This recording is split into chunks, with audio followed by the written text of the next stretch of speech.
গোপাল যাচ্ছে গোপাল, ভাবছি গোপাল, আসছে গোপাল যাচ্ছে গোপাল, ভাবছি গোপাল আসছে গোপাল। যুগের পরে যুগ কেটে যায় মানুষ তাকে ভোলে না, যুগের পরে যুগ কেটে যায় মানুষ তাকে ভোলে না। চলে না রে চলে না রে চলে না রে চলে না, চলে না রে চলে না রে কাকে ছাড়া চলে না।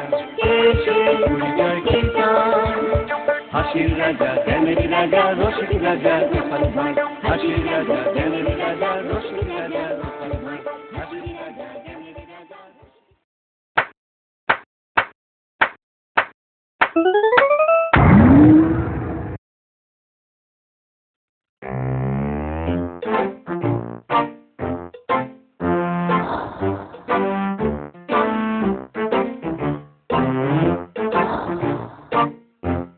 মন্ত্রী, কদিন ধরে আমি একটা কথা ভাবছি। কি কথা জাহাপানা? হিন্দুদের একটা মহাকাব্য আছে, কি যেন নাম?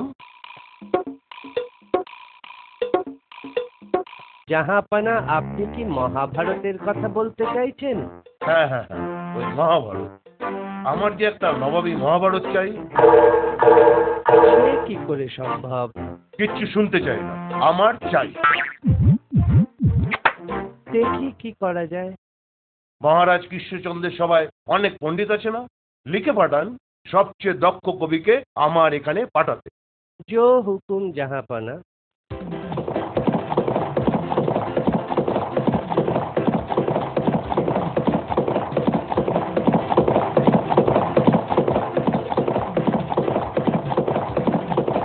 মহারাজ, নবাবের চিঠি এসেছে। খুলুন, পড়ে শোনান। আমার যে একটা নবাবী মহাভারত চাই। মহারাজ কৃষ্ণচন্দ্রের সভায় অনেক পণ্ডিত আছে না, লিখে পাঠান সবচেয়ে দক্ষ কবিকে আমার এখানে পাঠাতে পাঠাতে পাঠাতে। শুনলেন তো? এ কি বিপদ! খামখেয়ালিপনার তো একটা সীমা আছে।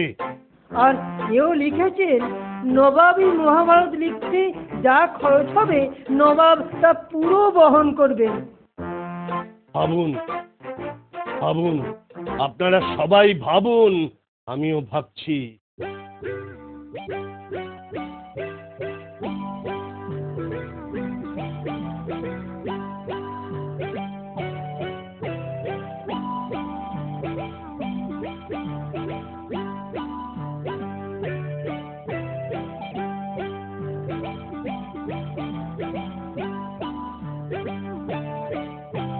সভাকবি, সভাপণ্ডিত, উপায় একটা বার করুন। কিছুই বুঝতে পারছি না, নবাবের নামে কি করে মহাভারত হতে পারে? সভাসদগণ, কিছু উপায় হলো?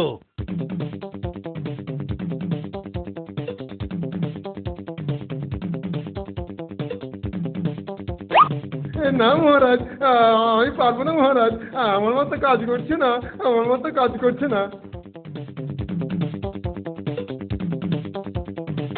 এটা যে অনুর্বর মস্তিষ্কের কল্পনা।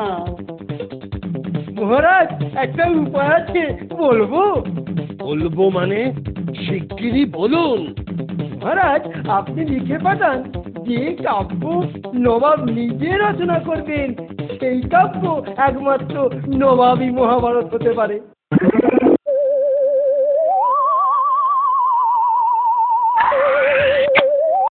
কি বললে? কিছু না মহারাজ, আমি বলছিলাম গোপাল এসেছে, আপনার প্রিয় গোপাল।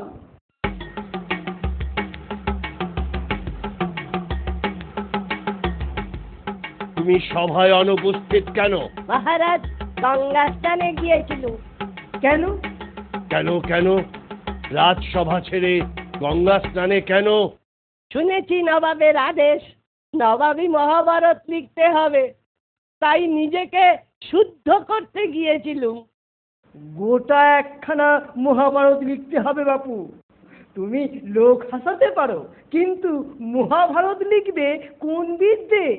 তোমার মতো মূর্খের জন্য এ কাজ নয়।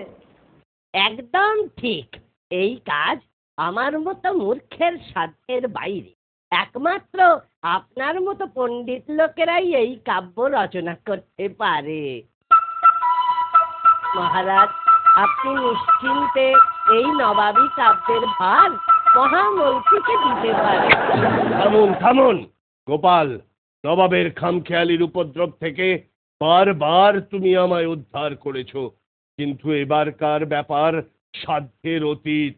মহারাজ একান্তই ভুল করেছেন। এ মহাভারত আমি ছাড়া অন্য কেউ রচনা করতে পারবে না।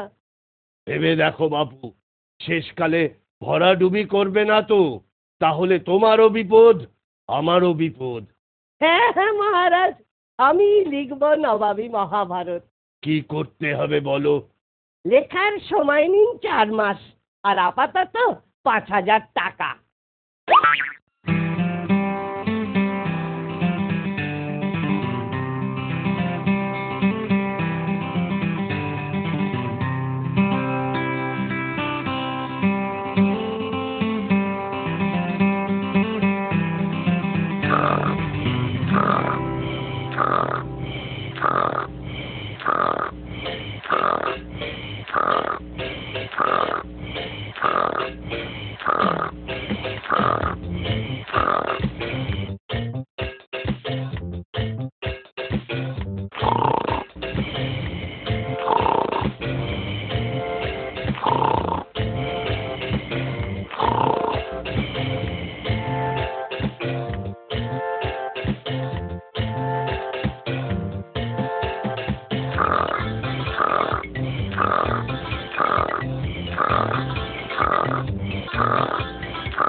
মন্ত্রী, খবর নিন, নবাবের চিঠি এসে গেল। কত দূর?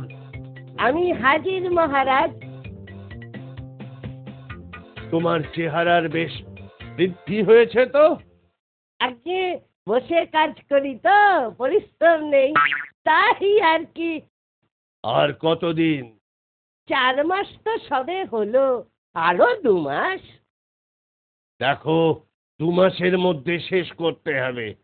নবাবের কাছ থেকে আরো 1,000 টাকা চেয়ে পাঠান। তা না হয় দিচ্ছি।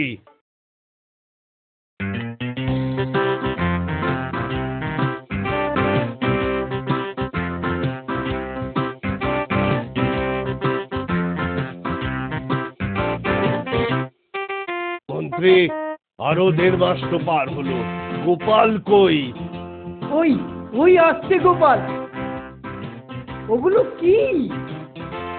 4টে বস্তা কেন?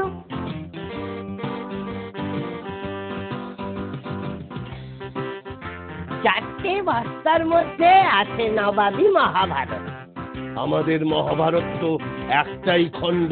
এটা নবাবী মহাভারত তো, তাই অনেক খণ্ড। এত মোটা আর এত ভারী যে বস্তায় নিতে হলো।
জাহাপনা, গোপাল পণ্ডিত এসেছেন।